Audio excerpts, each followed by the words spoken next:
Welcome, everyone. This is the Friday, January 28th edition of the NBA Triple Double Show, powered by the Predictive Playbook and presented to you by SportsMemo TV.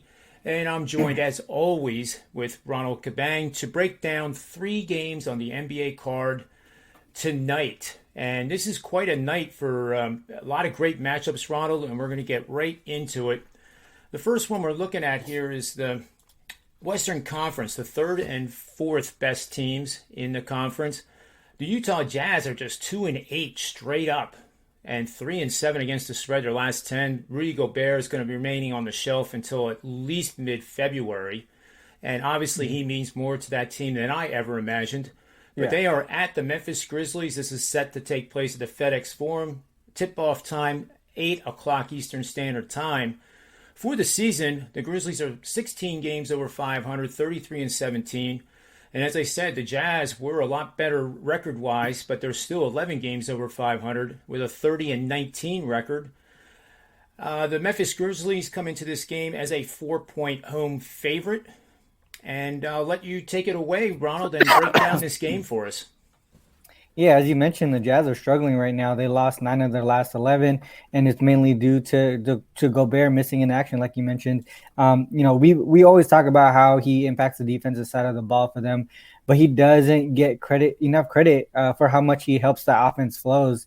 Their offensive rating without Gobert is 111.6, and it's 118 with him. That's a 6-point gap without him in the lineup. And then obviously the defensive side of the ball, there's a double-digit difference in defensive rating, and that's expected. He's one of the top, or maybe the top defender in the league. It really is tough to back the Jazz anytime Gobert is not in the lineup. But with that said, situationally, it kind of doesn't make sense to back the Grizz here either. This is their first game back off a 4-game road trip, and this is their first game of back-to-back games. They have the Wizards coming into town tomorrow. So I think on the side, it's really tough to back either team here. When it comes to the total, the Jazz are playing the slowest pace in the league in the last 5 games, and during that same time frame, the Grizzlies are playing the fastest pace in the league. But I think it comes down to whether or not Donovan Mitchell plays for the Jazz tonight. He'll be a boost for them offensively. If he plays, I think a lean to the over is correct. If not, then I think under is the way to go. Yeah, I like it with Donovan Mitchell, Ronald. Do you think that that's the reason why the Jazz are playing so slowly of late? That they just don't have the bench to plug those holes. They got Gobert and Mitchell out. Yeah, that's the dominant reason why they're playing slow? Then I guess.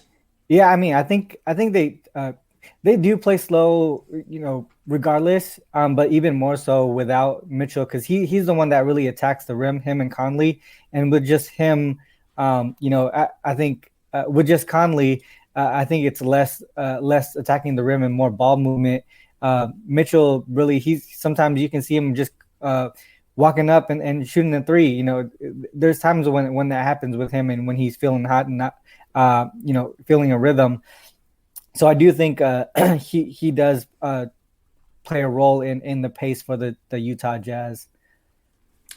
And I'm just going to throw in here some trends and angles for those out there viewing. If you like the Jazz, if you woke up this morning and looked at it and you thought, oh, wow, I'm definitely going to get the Jazz, then take note that the Jazz are 11-2 in road games against the spread in games lined with totals between 220 and 229.5 this season.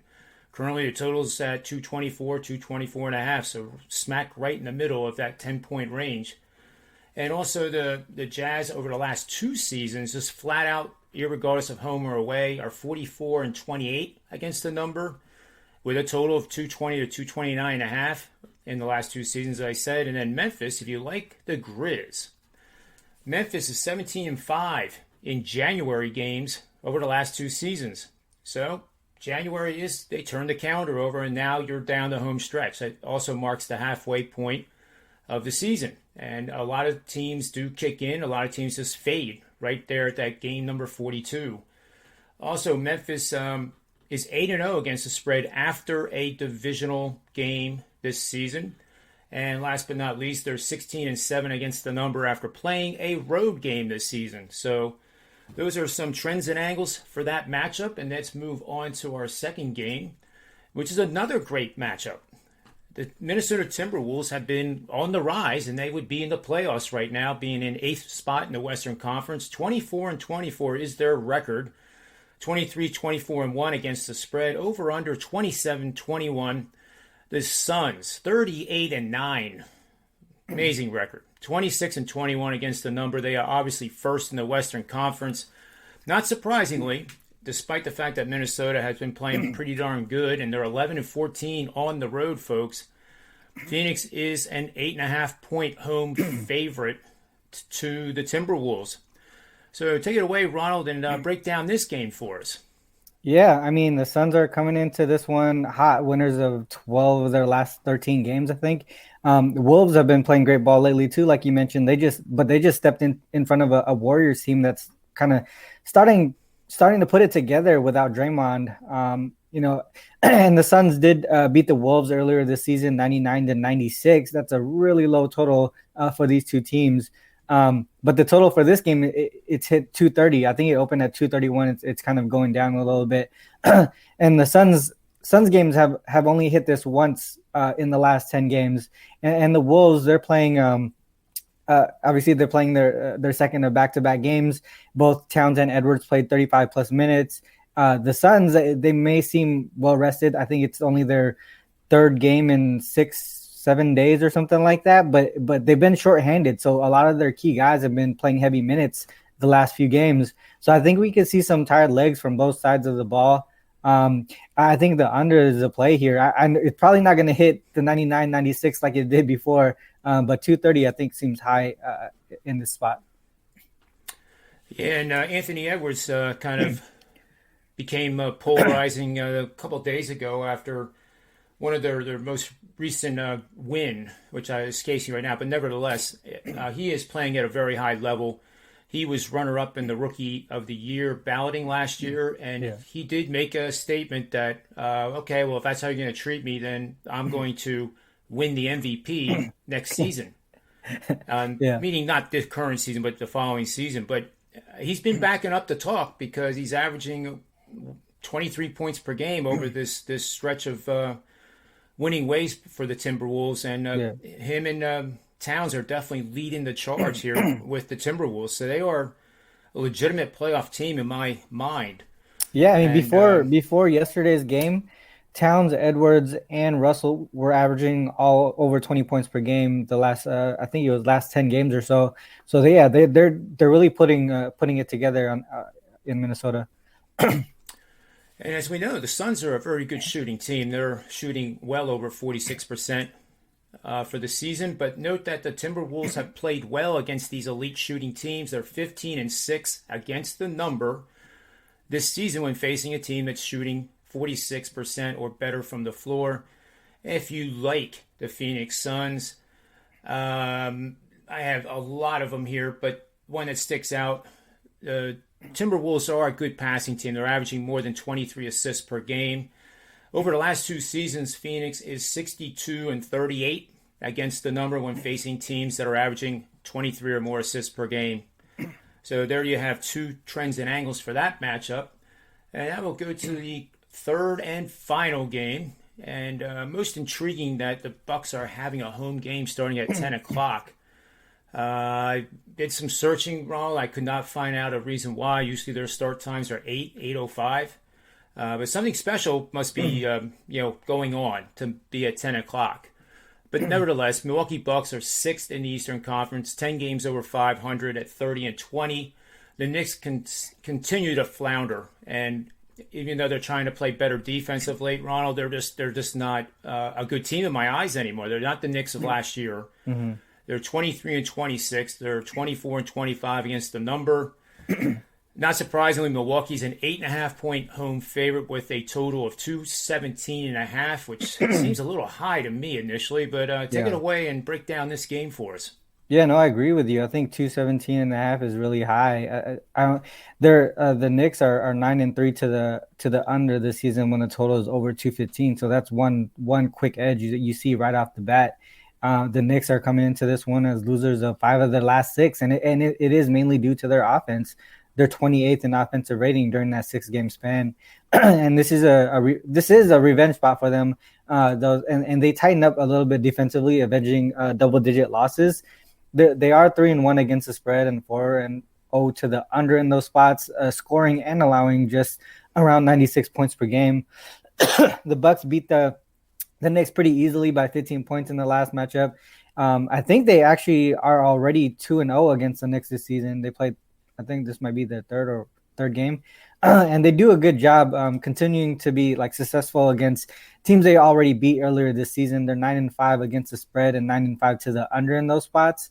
To me, I can't back the Knicks in this spot after the Bucks lost by double digits to the Cavs. I think they can come out this one pretty hot. So I'll lean towards the under here. Like I mentioned, this total is a little bit too high for a Knicks game. And I also like the Bucks first half. I think they can come out the gate both offensively and defensively, kind of dominating in this game. And those are my licks for this game. Yeah, I agree with you on the under. I have a little betting system here that's done pretty well over the years, 60% over the last 25 NBA basketball seasons. Play under with any team in a game that has a total of 210 or more points, and is an offensive team, speaking of the Knicks, that is averaging less than 104 points per game on the season, facing a defense that is pretty average by this season's standards, allowing 108 to 114 per game. And after a team like the Knicks scoring 100 or fewer points in 2 consecutive games. So they did not reach the century mark in back-to-back games. Totals greater than 210.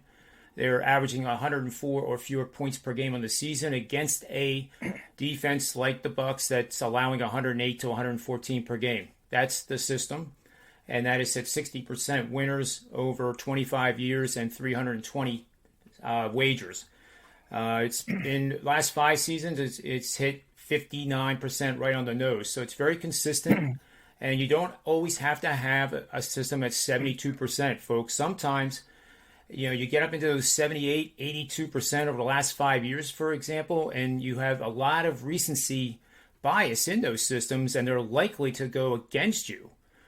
So I like these long-term plotting, grinding, money-making, ATM-like betting systems. So I hope that one helps, and I hope that gets our under winner to the window. So for final show best bets, and what we've decided to do is not put ourselves in a corner and be literally forced to put out 3 best bets every day. Our track record has been excellent, and the people who have been watching appreciate that, and we do too.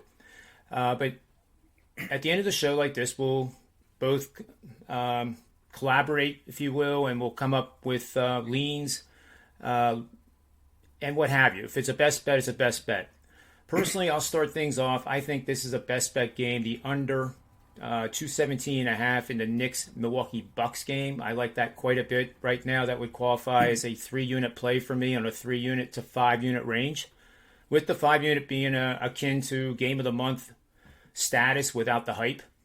Mm-hmm. So, Ronald, what do you think? No, I definitely agree with you. I think out of these 3 games and all the leans and trends we mentioned, the Knicks Bucks under is definitely the play of the day in these 3 games. Excellent. So there you go, folks. We are on the under the Bucks Knicks game for this edition of the Triple Double. Ronald, thank you for your time as always, and thanks to everyone out there that is listening to our shows. We're getting over 1,000 views now, and they're unique views, and we thank every one of the 1,000, and someday we hope to thank every one of the 10,000. So spread the word if you like the show. Give us a thumbs up on the YouTube channel, and by all means, subscribe to SportsMemo TV and ring that bell so you never miss a show in any single sport. So we'll be back on Monday, which will be the beginning of a new month, and less than 24 hours after the AFC and NFC championship games take place, and we can only hope that they're going to be as exciting as the ones were last weekend. Yeah. So have yourself a great Friday, great weekend, and always remember that with your head and not over it. And may all the wins be yours.